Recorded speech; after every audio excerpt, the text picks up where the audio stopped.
Oh, our subject tonight is pricing and making your first sale. So, as entrepreneurs, we become entrepreneurs and business owners to, make a profit. And so, sales in this area seems to be a problem for a lot of entrepreneurs.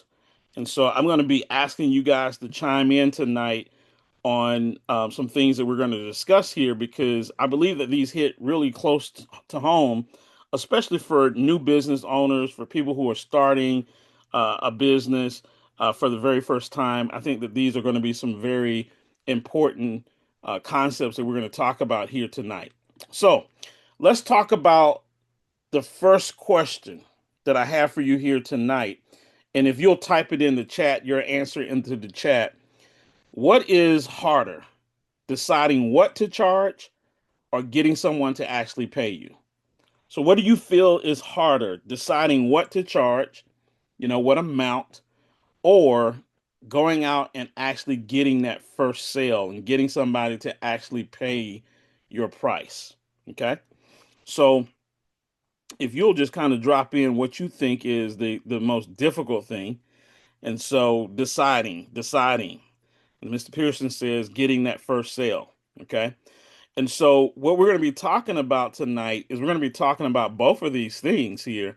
But what I want to talk about is I want to talk about what happens for a owner when they have a business and they're deciding about charging, deciding about who to charge and who our audience is. And so, the first thing is that most people are afraid of actually charging. Like they're afraid to actually charge people um, for their service or the product. And I think a lot of times, if you guys will agree with me, a lot of times people are afraid of charging because it comes natural to them. So, for example, I do the Sunday night call. I'm doing the ERT. Obviously, I'm not charging for any of those things. Those are ministries, but I possibly could. I possibly could charge for those things. They provide value. Um, I don't know if I'm caught up in the fear of charging for the Sunday night call, or do I take the Sunday night call to another level where I have an advanced program on the Sunday night call? I think there's a fear of charging, if I have to be quite honest, right? And my fear of charging probably goes into the next section here, is because I don't have a clear value of what I would charge for. So for me, financial wisdom, personal finances comes extremely easy because I've been studying it all of my life. And it comes so easy that part of me thinks that everybody knows this. Part of me thinks that if it's easy for me, well, it should be easy for everybody else. And it's really not something that I should charge for. And so what I'm starting to relearn is I'm relearning that God has given each and every one of us gifts. And when he gives us this gift, the gift from God means that we do that thing almost effortlessly. We do it because it's just natural to us. And because it's natural to us, we don't put any value on it because we think that everybody else can do it as well as we can because it's just so natural in our nature. Anybody ever felt that way? Anybody got some skill or something that you do that you feel like I just naturally do it and so it's no big deal? Anybody want to comment on that? You can unmute yourself if you want to. Any comments on something that comes very, very natural? I see Dr. Kimberly. Go ahead. So I would say finances for me because I love it. I can do it with my eyes closed, and I feel like God give has given it to me as a gift. And there's some things I do study, but I just I do it so naturally that I don't really. It depends on who it is too, but for the most part, I don't feel like I should charge for it, if that makes any sense. Even though I spend a lot of my hard-earned money continuously learning, when the continuous learning and spending time on whether it's Zooms, webinars, seminars, or going to training physically, it's because I love it. You know what I'm saying? I eat, breathe, sleep it, but it has a lot of value and I can charge a lot, but I just don't. I just feel like, uh, Yeah. yeah. You know what, Kim? I'm with you on that because one of the things that I know is that I literally every year spend thousands of dollars on training on some type of stock investment training course or whatever. And even though I don't mind spending the money to improve my education skills and improve myself, there's I don't know what the resistance is for me to charge other people for the knowledge that I have acquired. I see Chawanda out there. Chawanda, go ahead and unmute yourself. What do you feel? Mine was more so towards the second question. You Okay. said, can you repeat it? Do you remember exactly? You said Uh, something to the effect of something coming to you naturally.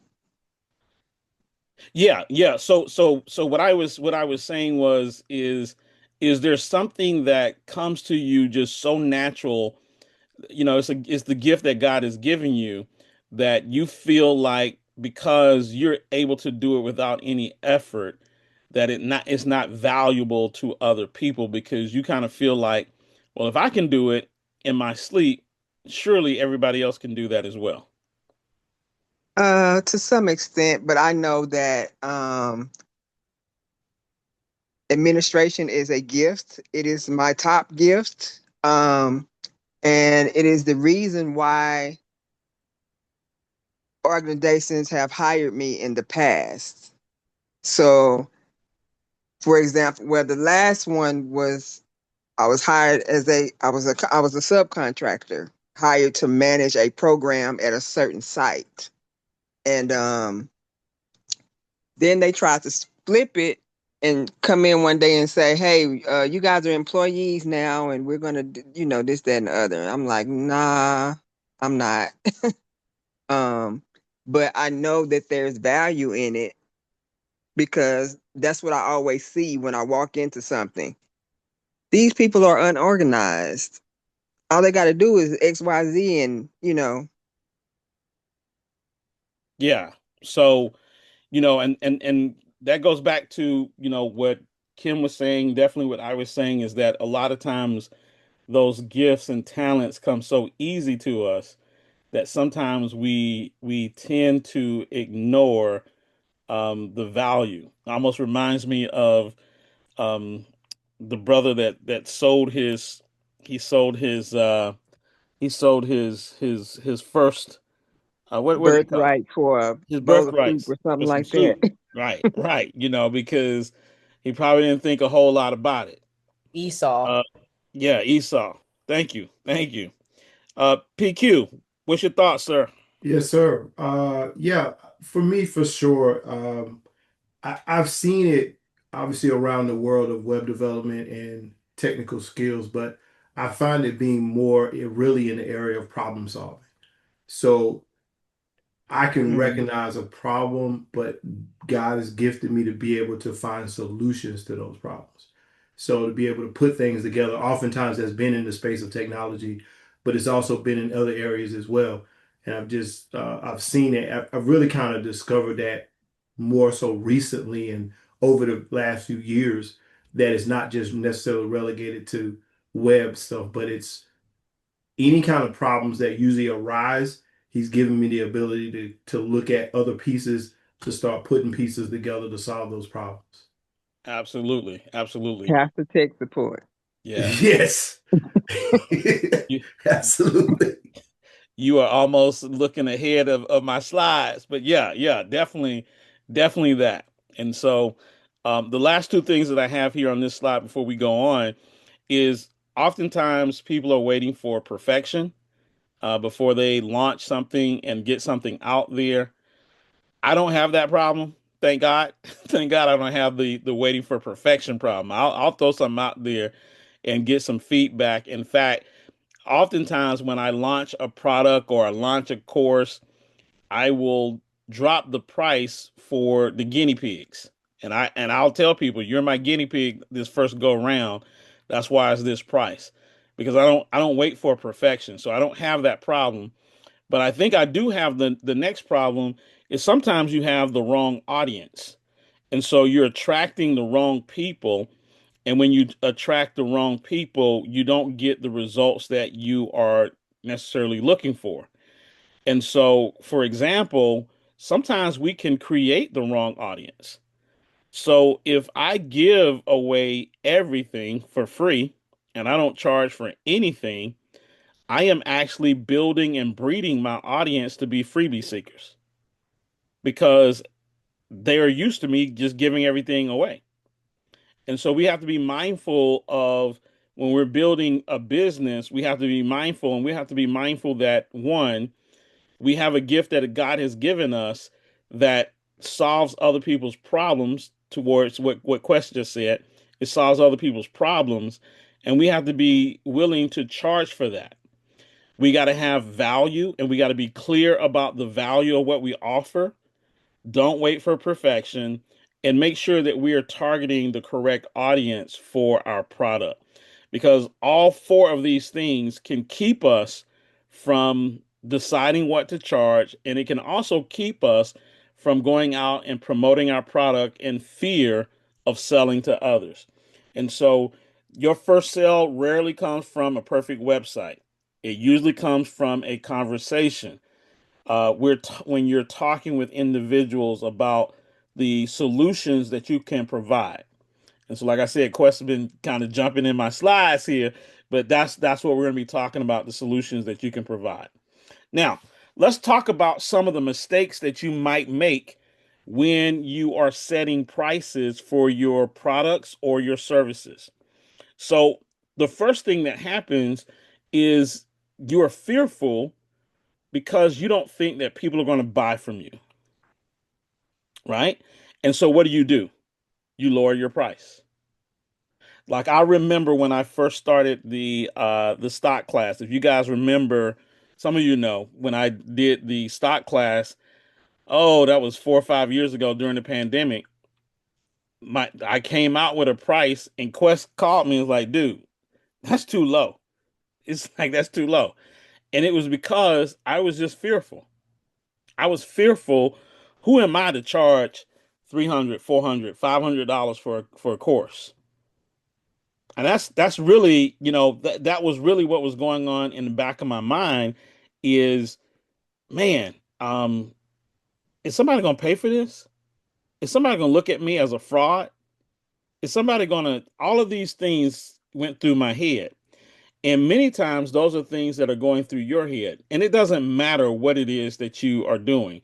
If you are someone that starts a car wash, you're doing mobile detailing, you might say, man, I need to get my foot in the door. And I'm just, I'm scared to charge the prices that I should charge for. So I'm gonna lower my prices.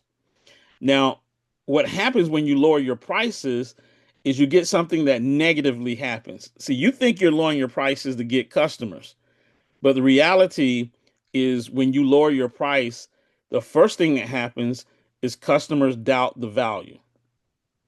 And we all do this. You ever, I know for a fact that I have bought some things and I was doing a comparison, right? And you guys know me, I'm a very frugal guy, but if there's something that I really want, 9 times out of 10, I'm not buying the cheapest price.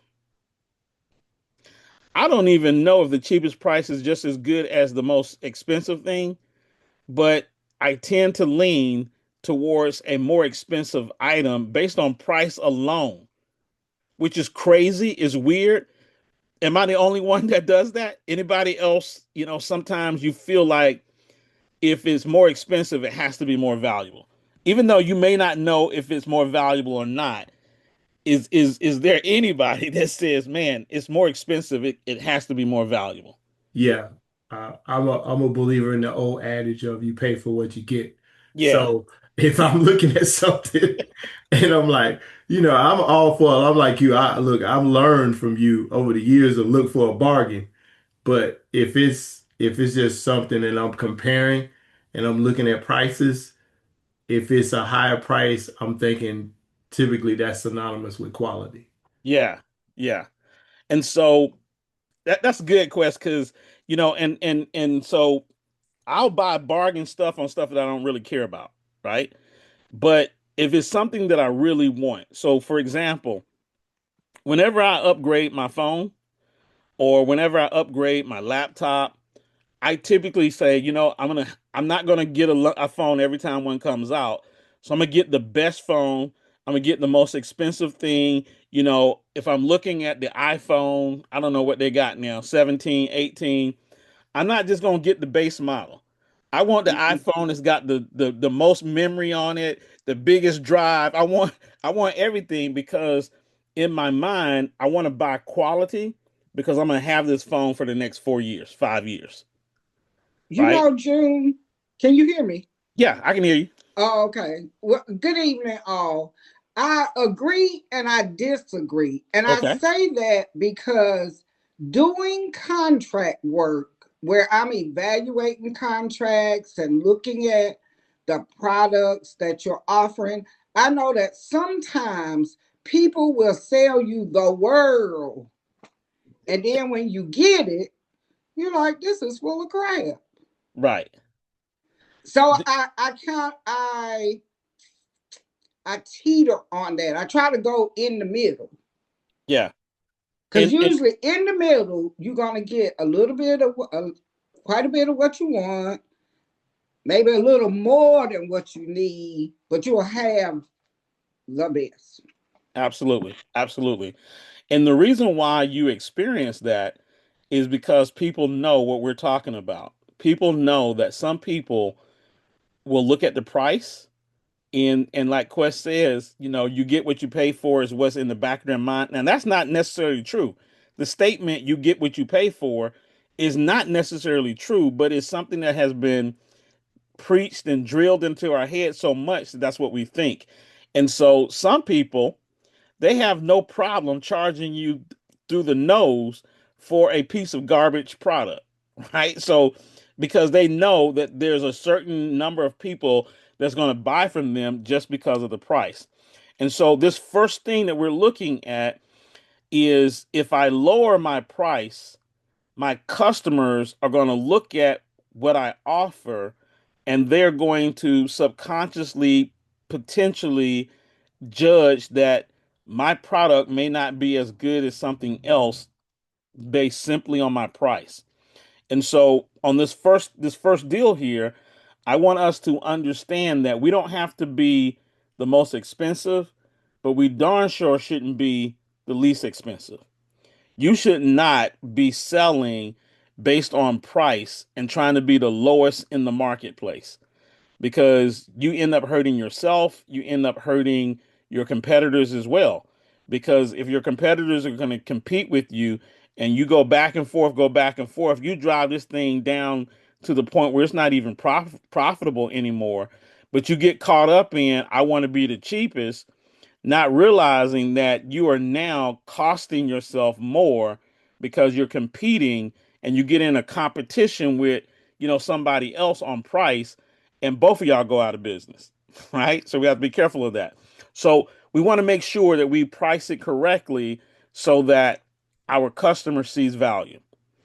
The next thing is working more, earning less. And so here's what happens when you lower the price. I know I've been here. I have definitely been here. You lower the price to attract people, and then you end up attracting a lot of people because you lowered the price. But now you're working your tail off. You working your tail off. They calling you um, with complaints. They calling you with questions. They calling you about this and that. And so you put in so much time, and your time has value.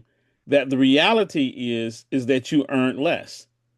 It would have been better for you to charge the fair price or even a higher price, weed out some of those low ballers and get quality customers.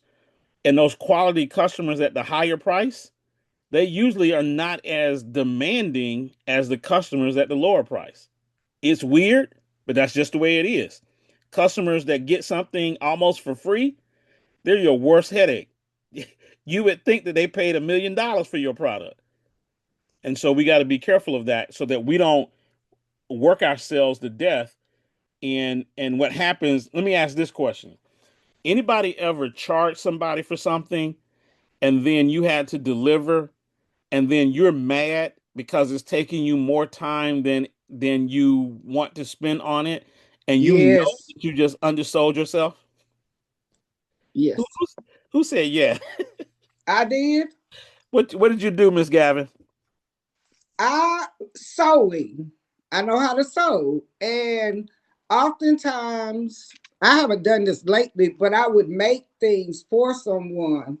And one, they don't want to pay you what it's worth because they don't think about your time. So that's number one. And then number two, it took me longer to do it than it should have. So making a blouse, a skirt, a dress, whatever. Right. So it's So something you to think. so you ended up, charging somebody less and you knew you should have charged them more. And now you have Yes, to deliver and now you're mad at yourself because you know that you undercharge. And so yes, we want to be careful of that. And then the last thing is you start to burn out real quick on that. Every customer isn't a good customer. I would rather have, 10 quality customers that pay me really well than 50 customers that, I offered a low price and, now I got all these headaches. Okay. So mistake number one is pricing your product based on fear. Mistake number two, ooh, this is a good one, is pricing based on time, how much time it takes. Okay. So I'm going to give you an example and then I'm going to tell you about a story that I heard. But the first example I'm going to give you is what really happened to me. So my second house that I bought when I first moved to Atlanta, I was living in Marietta, bought a house, and my guest bathroom, the lights went out. Nothing, none of the electricity would work in that bathroom, even though everything else in the house was working. I went down and I hit the switch box and I flipped the switch and all of that stuff. Um, if you guys know, in the bathroom, your kitchens, your electric outlets usually have that GF, I think they call it GFCI or something. And so it's a little button that you push. So I went into the guest bathroom and had one of those. I pushed it, still nothing. And I'm just like, what in the world is going on? I cannot figure out how to get my lights in that bathroom on. It's not in the circuit breaker. I don't know what's going on. And this is a brand new house. This is a brand new house, right? And so I eventually call Mr. Electric. I called Mr. Electric to come out to the house. Mr. Electric has a $75 service charge. And so he comes out to the house. No lie. I tell him what's going on in my bathroom. And he said, did you click the GFI circuit breaker? I said, yep, I pushed the button, still nothing. And then he says, well, do you have another bathroom? I said, well, I don't have no problems in that bathroom. This is the problem I got over here in this bathroom. He says, no, do you have another bathroom? And I'm like, yeah, but I ain't got the problem in that bathroom. I got a problem in this bathroom. So he went to the bathroom where there was no problem. There was a GFI button in that bathroom. As soon as he pushed that button, the lights in the guest bathroom came on. And I was like, what just happened? And he said, well, apparently the electrician when they built the house, they tied that connection to the GFI in the main bathroom. And so he said, Mr. Collier, he had only been there maybe 3 minutes, 3 or 4 minutes, with us just talking. He says, I hate to do this, but I'm gonna have to charge you $75. So he charged me $75 just to push a button that I could have pushed myself. Now, what what should I look at? Should I look at I paid $75 for 5 minutes, or did I pay $75 for his knowledge? Right? Right? I paid $75 for his knowledge. There's another story that you guys may have heard. There's I think it's there's this ship, and the engine on the ship is not functioning, and they can't figure it out. All the mechanics came down, and they can't figure it out. And so they called this old guy, and the old guy came up, and he's supposed to be a master. He's a master mechanic on ships. And so they said, this is what's going on. Can you fix it? He said, sure. So he took out a hammer. He went down to the machine room, and he tapped his hammer on a certain section on the engine, and the engine just started running. And he charged them $100,000. And they was like, wait a minute, because they were upset because he is only down there for 10, 15 minutes. And he charged them $100,000, and all he did is tap on the engine. And he said the $100,000 was not for the hammer. The $100,000 was for knowing where to tap, right? Knowing where to tap. And so what we've got to do when we start having our business and our services, we can't always price based on how long it takes us to accomplish or finish. Because I can tell you that Quest can complete a website way faster than I can. Quest can do a website using AI probably now way faster than I can. However, he's still going to charge me top dollar. Why? Because he saved me so much time. He saved me from making mistakes, because this is what he does on a daily basis. So he understands how to build that website at a fraction of the time that it would take me to do it. Or in this example, we have a tax strategist who saves someone $10,000. If you save me $10,000 and it only took you 10 minutes to figure it out, and you save me $10,000, the value is not in how long it took. The value is in you save me $10,000. Surely I can pay you 10% of that. Surely I can pay you $1,000. Yes, it only took you 5 minutes to figure it out, but you saved me $10,000, so you charged me $1,000. So anybody anybody disagree with that? Anybody, don't agree with you should not necessarily base your price based on time. Because to Kim's point, Kim said earlier she's taken a bunch of classes. She spent a lot of money on classes. I have as well. And many of you, when you see me on the Sunday night call and I'm teaching, and then people ask questions at the end, it just flows off of my tongue. Well, why does it flow off of my tongue? Because I've been doing it so long. I've been doing it so long that when you ask a question about personal finance, it flows off of my tongue because I've already spent thousands of dollars, thousands of hours reading, studying, reviewing, researching, doing all of that. And so if I were to charge, I'm charging based on my experience versus how long it takes for me to answer your question. All right? All right. So I don't see anybody that disagrees with that. I think we are all on the same page when it comes to that. So Quest says I'm selling outcomes. Absolutely. Absolutely. You're selling the outcome, not the website, not how many pages it is. You're selling the outcome. All right. Now, let's talk about three pricing models for business owners. And we're going to think about these pricing models and how you can use this.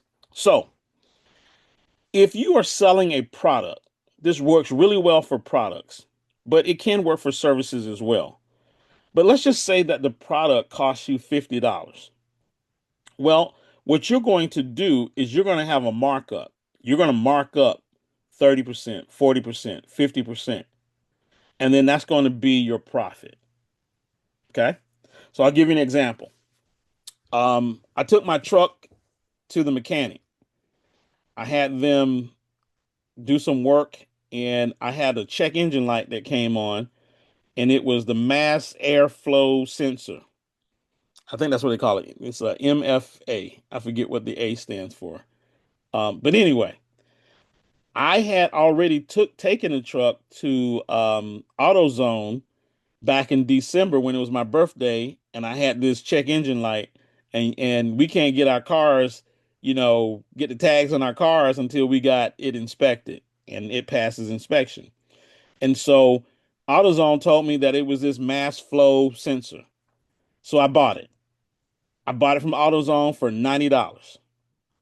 Put it on the truck. The check engine light went away, and I went and got inspected. Well, last week the check engine light came back on. So I've taken my truck to mechanic to get a checkup anyway, to get some maintenance done on it anyway. I had him check it out.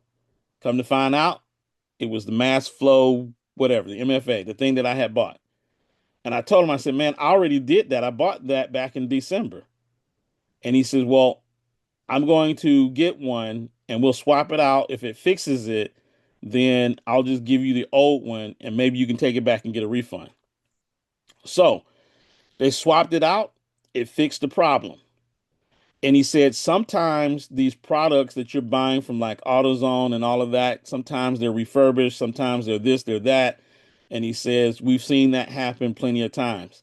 And so I did take it back to AutoZone, and luckily enough, they gave me a refund. They gave me my money back on that. But when I looked at the bill, I paid AutoZone $90 for that. When I looked at the bill from the mechanic, the part that they charged me was $200. So well, not almost, that's 100% upcharge. And so what they do is they're charging for your parts. They have a margin that they charge on your parts. In a lot of cases, they're getting your parts from the same places you're getting them from. They might go down to AutoZone, they might go to Napa, they might go somewhere to get a part for your car. But you can best believe when you look at the bill and you look at how much they're charging you for the part, there's an upsell on the part. And usually what they will do is they will say on any parts that we are purchasing to fix this vehicle, we're going to upsell 15, 20, 25%. Now, I don't know what was special about this one that I got charged 100% more. Maybe that was the problem. Maybe I bought a cheap one because I did. I, I think I did buy the cheap one, right? So, like Quest said, you get what you pay for. So maybe that was the case. But what I want you to know is that the first model is, especially if you're reselling something that you purchased somewhere else, you're going to upcharge a certain percentage. So, if it costs me $10 and I have an upsell of 30, 35%, I'm charging you 13.50 on the parts. You'll see that happen when you're working with carpenters and construction folks. That's why a lot of times they'll say you buy all the material and then you just let them charge you for labor. Because if they have to buy the material, or if they buy the material, they're going to upcharge you. All right. But that's a model in business. Second model, market comparison. So again, we don't have to be the cheapest because we know the cheapest is almost the least trusted, but we should be somewhere in the middle or maybe closer to the high end of the price comparison of what is going on in the marketplace. Okay. You don't have to be the exact most expensive, but I will tell you this as well. I probably wouldn't experiment with this as a new business, but there was somewhere where I read where the business they made sure that what they did is they looked at the marketplace and they looked at what everybody was charging and they charged more. They charged even more. So instead of them trying to be the cheapest on the market, they tried to be the most expensive on the market. and it worked out for them. It worked out for them. So these are things as a business owner that you got to start thinking about. I mean, that's ballsy, right? That takes some guts right there to say, I don't want to be the cheapest. I don't want to be in the middle. I want to be the most expensive. I want to be the most expensive company when it comes to using my services or buying product from me. I want to be the most expensive. That's a strategy. That's a strategy. And then finally, the value based pricing. So value exceeds the price. You're confident in what you charge. And so I think this is where a lot of people are. You give them a little bit more than what they expected. We call it over delivering. And so I know in your case, Quest, you got a website. You promised them that the website can be completed and finished in 30 days. And instead of it being completed and finished in 30 days, you get it back to them in 20 days. You're 10 days ahead. Or they weren't expecting you to redo their logo, but since you were finishing up the website, you took their logo and you redid the logo, and now they got a cleaner, nicer looking logo. That's value based pricing. My dad took his vehicle to the Lexus dealership to go get some maintenance work done on his Lexus. When he got his Lexus back, we didn't hardly recognize it. They had washed it, vacuumed it, put some smell good in it, put some Armor All on the tires, and did all of that. That was value based pricing. Now they probably charged him way more than he should have paid for it, but they washed it up. They looked like they put some wax on the car. I know they didn't, but it looked like it, right? And so this is where we talk about value exceeding the price. And so now they can almost justify the price because my dad feels good. He got in, I was getting ready to say a brand new car, and that's what it felt like to him. He got into a car that was clean, it smelled good, it looked good, it was shiny. He didn't recognize that car. And so he's going to always take his car to that dealership simply because of a $10, $15 car wash, $15 detail. They're gonna overcharge him by $300, $400, and he gonna love it because they got the car detailed for $20. So these are the three simple pricing models that you have to look at across your business: Model One, Model Two, or Model Three. Hopefully that makes sense to you guys. All right, let's move on.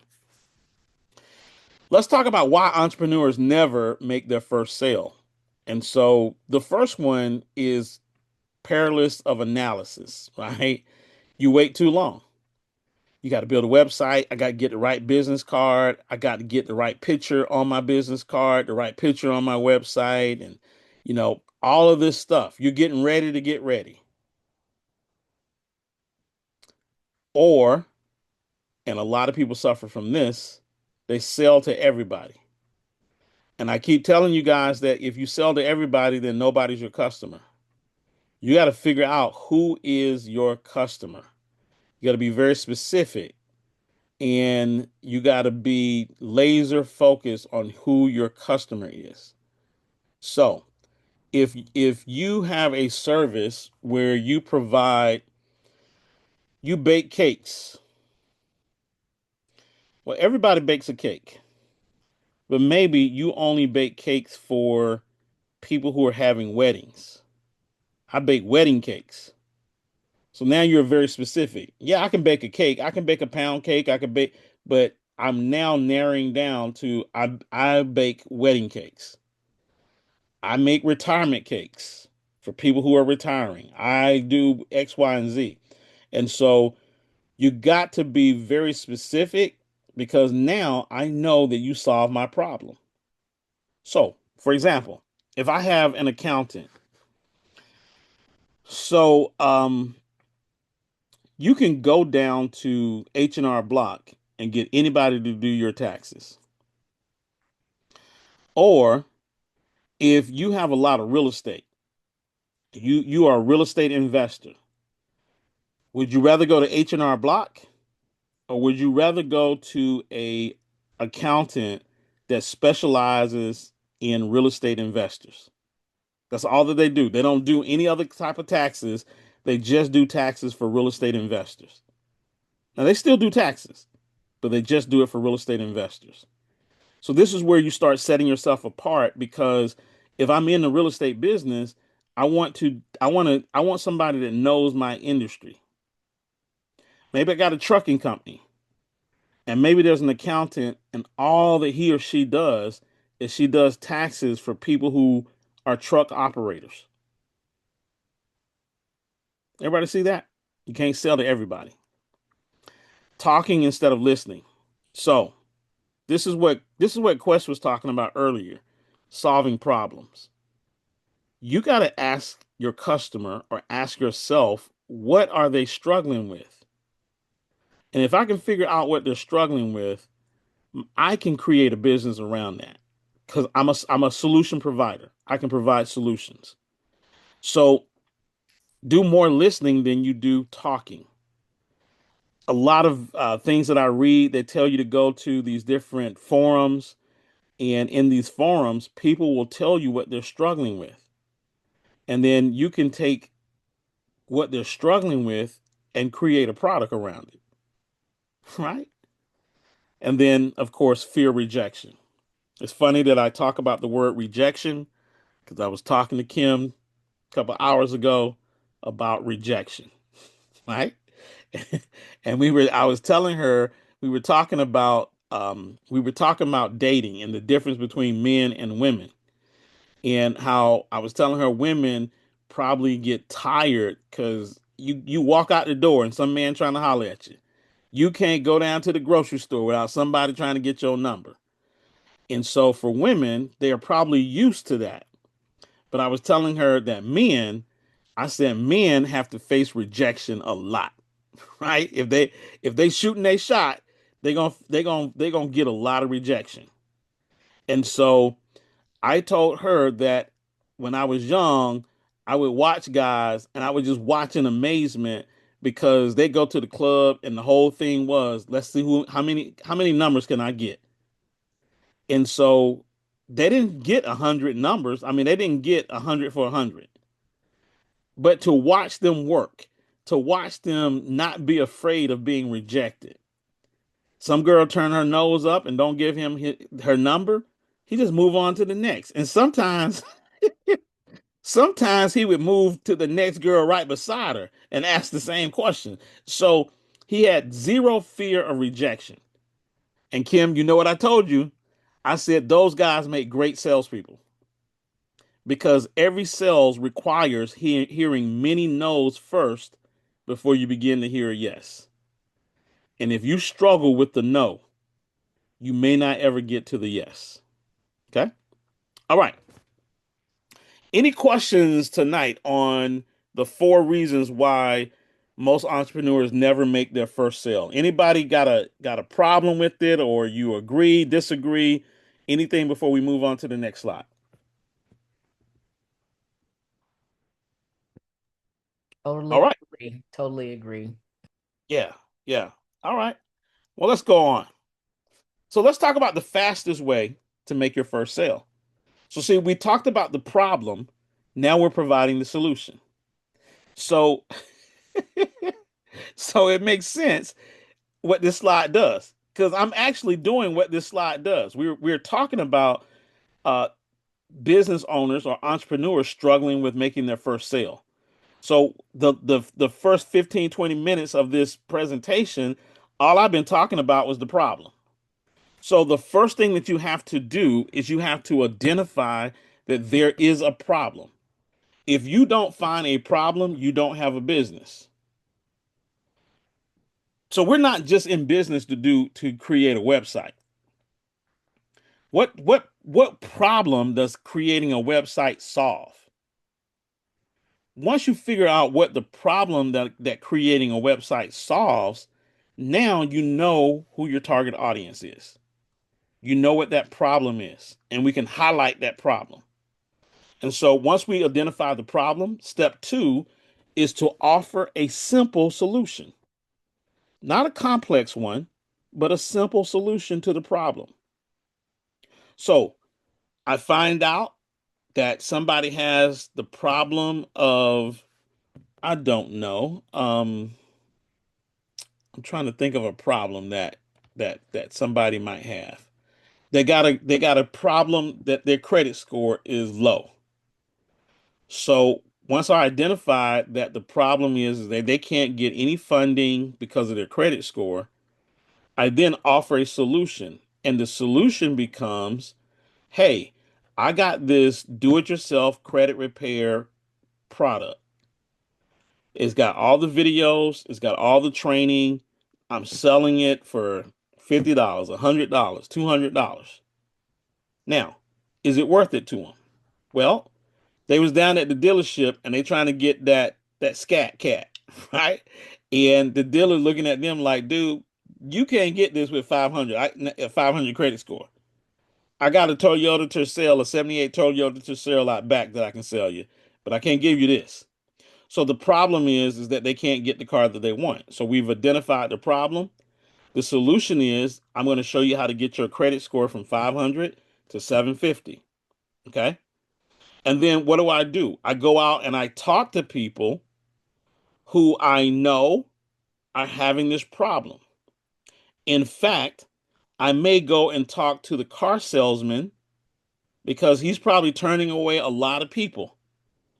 And so I go to the car salesman and I say, look, every time you get somebody with a credit score of 500, 550, who really wants a car, give them my card. So now I'm networking and I'm talking and finding connections. And then once I find those connections, I'm going to make an offer to the person. Hey, Mr. Jones, this is June Collier. I got your name from the car salesman, John Jones. He told me that you're trying to get that scat, but your credit score is tore up. Listen, if you want it, I got a program that I can get you involved into. And probably in the next 30 to 45 days, we can probably increase your credit score, get your credit score where you need so you can be driving in style. That's how you make your first sale because I know his pain point. His pain point is he want that car. He can't get the car because his credit score is messed up. So if I can help him get his credit score decent, the car salesman already told me, hey, look, he got a 550. If you can get him to a 620, I can get him in the car. The interest rate gonna be high, but I can get him in the car if he had a 620. Bet. So now my goal in the next 60 days is to get old boy a 620. And old boy want that cat bad. He want that scat bad. And so he gonna work with me for the next 60 days to get his credit score. And he gonna pay me whatever I ask him to pay me because he want the scat. Everybody understand that? So this is the fastest way to make your first sale. It's only 4 steps. All right. Identify a problem. Offer a simple solution. Talk to people you know with the problem or people who, in my case, I'm talking to the car salesman. He knows a lot of people with the problem. And then I make an offer to those people with that problem saying that I can provide the solution. That's the fastest way to make the sale. Okay. Now, your first sale, your very first sale is not about money. It's really about confidence. It's about, can I really do this? Is somebody really going to buy this? Can I sell this credit repair course that I created? Can I sell it for $250? Oh, I don't know. But once I make that first sale and somebody pays it without a flinch, my confidence starts to go up. The next thing is proof of concept. So when I created the stock class course, I didn't know if anybody was going to pay for the course or not, but they did. So I had proof of concept. And then I started selling the course more and more and more. In fact, every time I sold the course, the price went up. And in 1 year, something that's off the top of my head, I did over $100,000 in selling a course that I created off the top of my head. So the proof of concept was proven. And then it went into that momentum. Well, what's the momentum? The momentum was once I was confident and once I had the proof of concept, I then had the momentum because every quarter I was doing a course, I was doing the live training, and people were standing in line. They were registering and waiting for when's the next time you're going to offer the stock class. So I had the momentum to the point where I took something that I think the first stock class that I think I charged $250 if memory serves me correct. Then it went to like 325. It went to four something. The highest that I got was $750. And guess what? People paid it. I was like, what? People paid $750 for my class. But I had to get the confidence and the proof of concept first before I even had the confidence to raise the price to $750. And then finally, you get the testimonies. I get the testimonies of Sequester McKinney.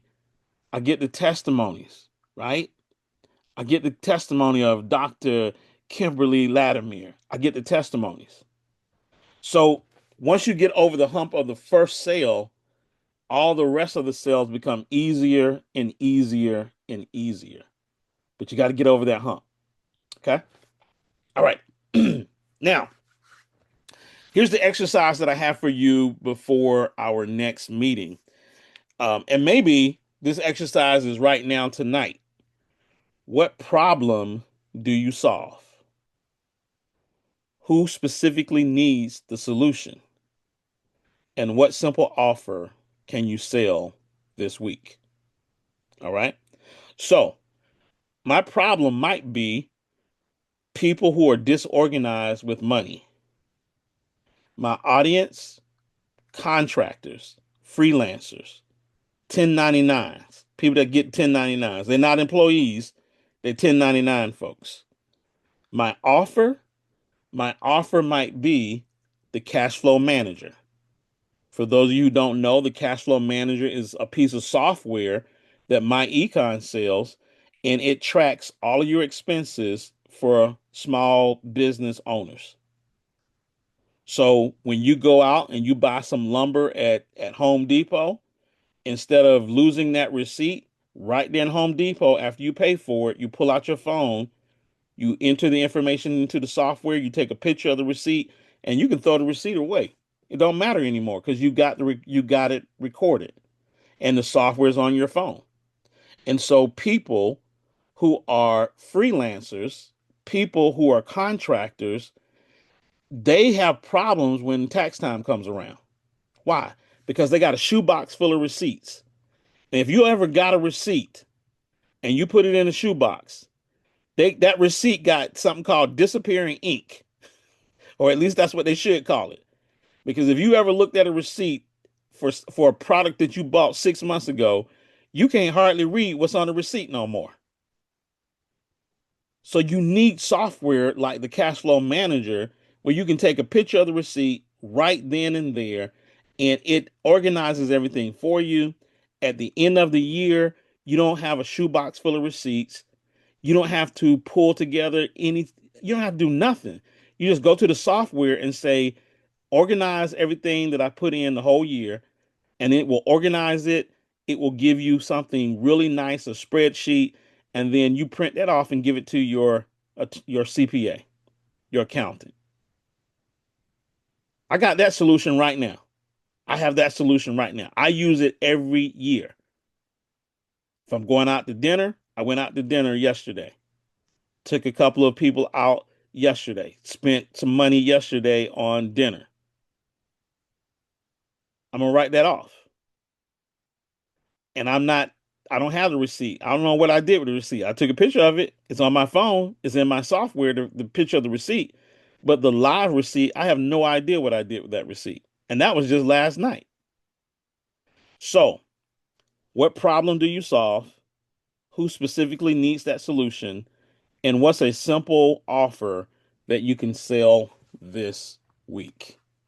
All right. And I think we're almost done here. Entrepreneurship rewards action, not perfection. You need a simple offer. You need one customer, one conversation. That one customer will help you get multiple customers once you figure out how to tweak your offer. Don't wait for permission. Create value, offer it to the market, and then let the market decide. I've done this a couple of times in my life. For me, it was creating courses, it was creating ebooks. For you, it might be something different, but it's the same way. It flows the same way. Start off with a simple offer, find your first customer, give them the best.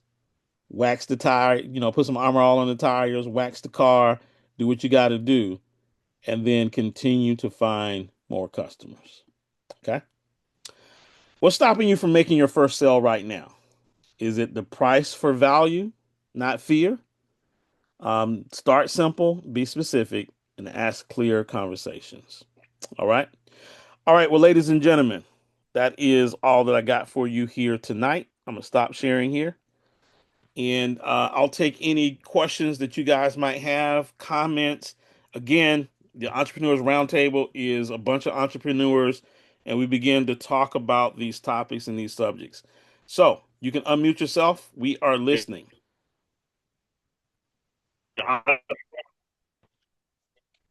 Somebody is saying something.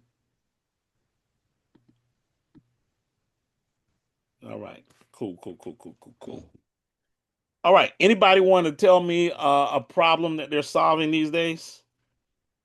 Anybody got a problem that their business solves? Yes, sir. Yes, sir. Mr. Quest.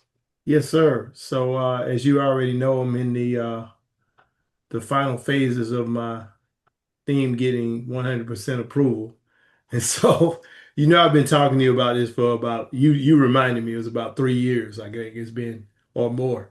And so my problem that I saw was in the WordPress space, there was no theme specifically dedicated to creating word reunion websites of every kind. It was, I mean, even the keyword, there's only one that comes up in this site in WordPress.org themes.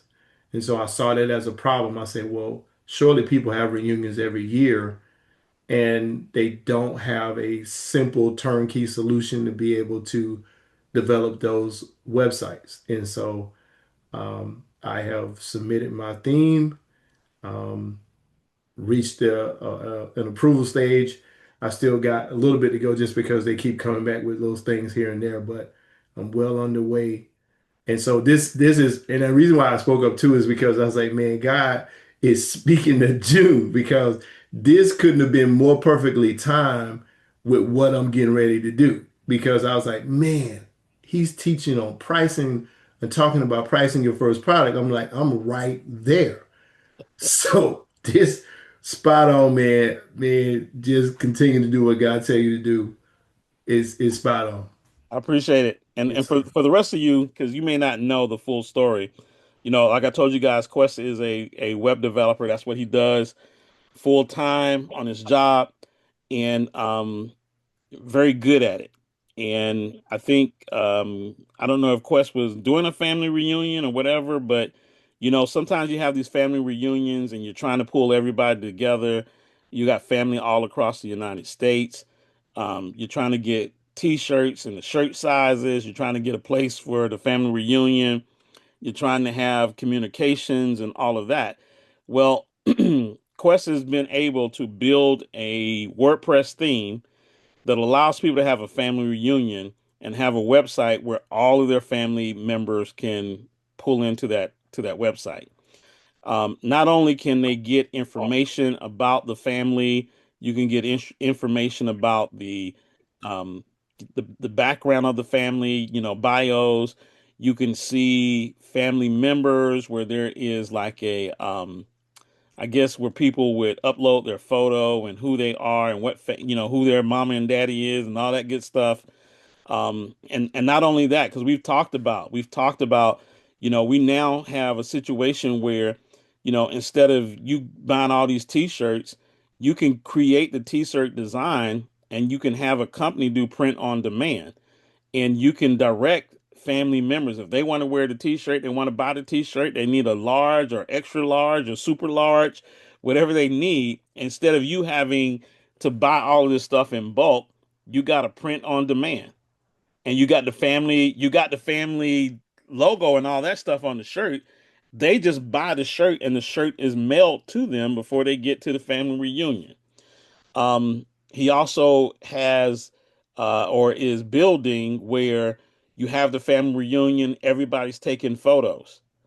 Well, instead of you missing out on all the photos, maybe there's some good photos, everybody can load up their photos to the website.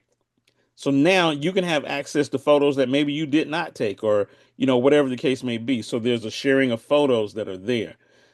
There's communications that's there where people can communicate with one another back and forth. And it begins to build a closer bond with the family reunion. If you think about family reunions, I know the ones that I've gone to, you go, you eat some barbecue, you laugh, you talk, and then when the weekend's over with, you go back to your respective state and you probably don't talk to those people again until maybe the next family reunion because you're not connected to them. There's no bond that's there. But Quest's website is going to provide all of the things. So um, if you're trying to find a hotel from the family reunion website, he'll have all of the hotels, the guest hotels, or the host hotel, if you will. Um, all of those things. And it's not just for a family reunion. What about military reunions? So he's going to have it for the military. And so what he's done is he's found a problem reunions. So we got family reunions. I think that was really what started it. But you got family reunions, you got military reunions, you got class reunions. There's all different types of reunions, and there was no WordPress website out there that allowed a developer to create a beautiful family reunion website that had all of the services and the tools that people who are going to a family reunion would need. And so, I can imagine, people putting in their email address. And so now, whoever's running the website, you can follow up with all your family members because you built a list. I mean, the value of that goes on and on and on. And so when he told me this, Quest told me about this about 3 years ago. And I'm so glad to see him actually getting it launched and getting it done because it's something that obviously is a need. And I know that it's going to be very, very, very successful. So thank you for sharing that, Quest. Yes, sir. My pleasure. All Thank right. you. Well, ladies and gentlemen, we've had a great session here. We got March 2026 under our belt for ERT. We'll be back again in April for ERT, again, the first Thursday of the month. I hope you guys got some value out of tonight's class. We'll get the replays and all that stuff out to you guys, and we'll go from there. So, thank you so much. And you guys have a better than amazing day. And we'll chat with you next month. Until then, God bless, take care, and good night, everybody. Good night. Thank you. Good night.